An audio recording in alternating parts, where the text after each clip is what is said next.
Benvinguts i benvingudes.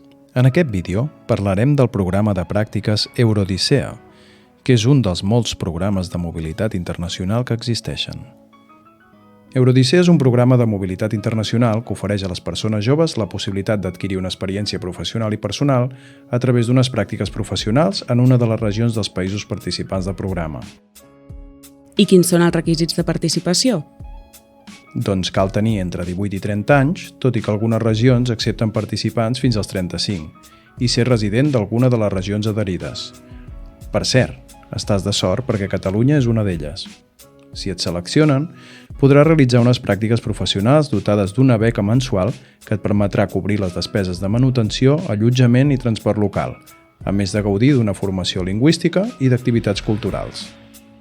Quant de temps pots marxar a fer les teves pràctiques? El període pot anar dels 3 fins als 7 mesos. I a on podries marxar? Doncs Còrsega, Sardenya, Xipre, Brussel·les o les Açores són algunes de les destinacions disponibles on podràs viure la teva experiència de pràctiques a l'estranger. Com pots apuntar-te? Per inscriure't, pots fer-ho seguint l'enllaç en pantalla o escanejant el codi QR. No dubtis en contactar amb nosaltres per saber-ne més. Trobaràs tots els punts d'informació juvenil i oficines joves de la regió escanejant aquest codi QR. I ara, descobreix el testimoni d'un participant del programa. Et pots presentar en poques paraules?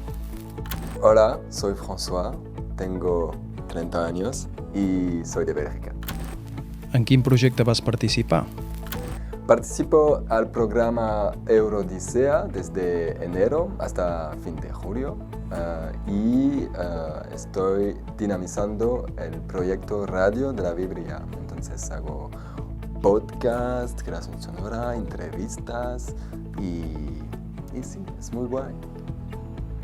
Com descriuries la teva experiència en una paraula? Experimental, porque tuve suerte de hacer mucha experimentación sonora con entrevistas, con creación de jingle, por ejemplo, y sí, de escribir mucho. Pots explicar una anècdota o un record de la teva experiència? Gracias al podcast La Flama, que hemos empezado con Ariana de UCI de FOB, tuve la oportunidad de escuchar historias muy conmovedoras y intensas y es algo enriquecedor. Recomanaries a altres joves que participin en aquest tipus de projectes? Sí, por supuesto, lo recomendaría porque si buscas una experiencia laboral para desarrollar tu actividad o no sé qué, es una suerte.